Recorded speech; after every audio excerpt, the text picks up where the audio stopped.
All right, Tom, let's get into our hot or not segment. We've got a couple of guys, let's call them units. War daddies that are hot. And let's start off with the Cowboys pass rush. Cowboys pass rush is hot right now. What a far cry from last season. Brett, I kind of felt bad for Kirk Cousins on Sunday. Like, he had a banged-up offensive line, a bunch of backups in. He didn't have a chance. I mean, that play in particular, the entire left side of the line just got destroyed. So I was super impressed with the Cowboys pass rush this week. I think it's a great positive sign for the Cowboys going forward here that the defensive line has stepped up in so many different ways. David Irving's been fantastic since he came back. DeMarcus Lawrence still leads the NFL in sacks. And Tyrone Crawford the past few weeks has been unreal.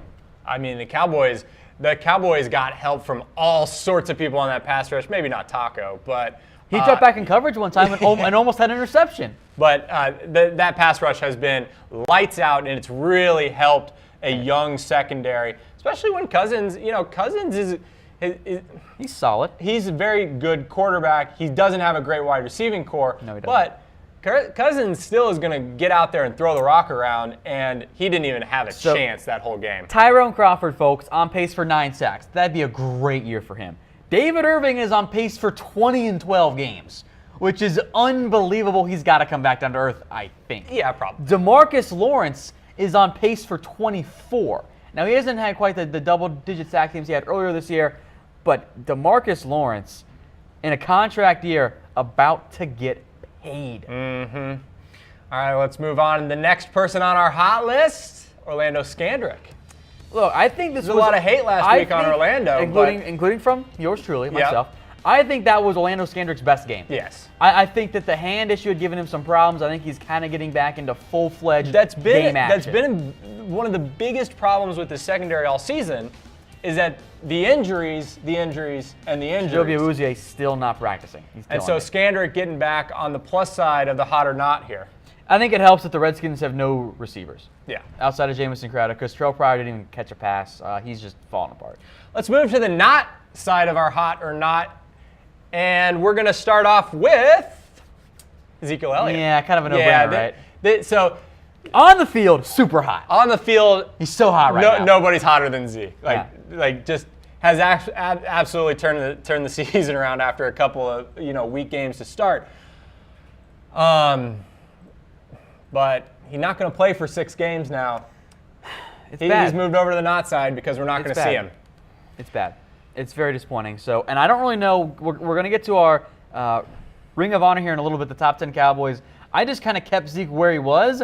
I don't really know what to do with Zeke after this week. Yeah. Like, do we drop him? Do we keep him there? It's like the MVP. What do we do with Sean Lee? Like we kept Sean Lee there. So maybe it's argument that if the Cowboys have issues, Zeke stays high. Yeah. I don't know. That has to be the case.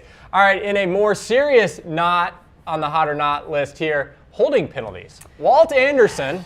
Loves that flag, and he threw a lot of them. I blame Walt Anderson. Now, that one right there by Jonathan Cooper, that was a hold. That's an easy one to call. This one by Tyron Smith, that's never called 95% of the time. Like, it's technically a hold, but that's one that never gets called. Yeah, Tyron Smith, 2 flags. Cooper, Collins, Witten, all flagged once. 5 in total. It's not good.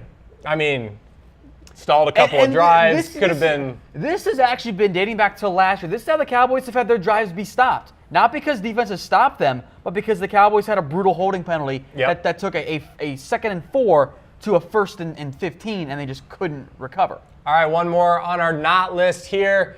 I'm going Ryan Switzer. Yeah, this was your suggestion. In particular, punt returns.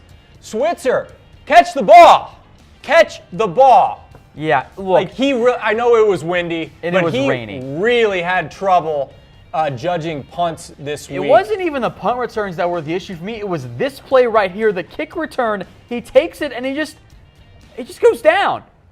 Like, he was so tentative, and you can't be tentative as a return man. I mean, they were kind of set up for maybe it's going to be an onside kick there, but in general, I think we all want to see Ryan Switzer get more involved. Well, we might this week. I've seen a couple of comments coming in here about getting Switzer more involved. But in general, when he's getting the ball, he hasn't done much with it. And, Cowboys special teams in terms of kick returns and punt returns looks no different than it did with Lucky Whitehead back there last year. It might be worse. And look, I don't necessarily think that's a Ryan Switzer problem. I think it's a scheme problem. I agree. And the other 10 guys that are out there on the field in terms of the blocking. I agree. But Ryan Switzer, if he's not going to catch a punt, how's he ever going to return a punt? It's very true, and I'll point this out here for you, Brett. Right now, Ryan Switzer, his stats are actually worse than Whitehead's were last year on returns. I will say this about Ryan Switzer. He is your classic punt return, call the fair catch, or pick up 7 yards. He is not a game-breaking return man. And with that in mind, Ryan Switzer is actually not a top 2 return man on this Dallas Cowboys team, Brett. The top 2, really in no particular order, are Dez Bryant, who the Cowboys refuse to play with because they're worried he's going to get hurt, which I suppose I understand because if Dez goes down, I support you that got no receivers. The second best guy, or maybe even first best guy, is a fellow first-year player by the name of Jordan Lewis. Jordan Lewis has the game-breaking ability that I don't think Ryan Switzer has, but I think it's kind of the same type deal. You don't want Lewis out there because he's really been kind of your top cover corner right now. So you stick with Switzer, hope he makes some plays. I think with the rain and everything, he was overly cautious against the Redskins. Look, it's not a turnover, so I'm okay with that. Yeah, that's true. But you lose field position when you let the ball bounce on the punt. And it's a Cowboys team that kind of relies on field position, both for defense and in their ground control offense. What football team doesn't? Yeah.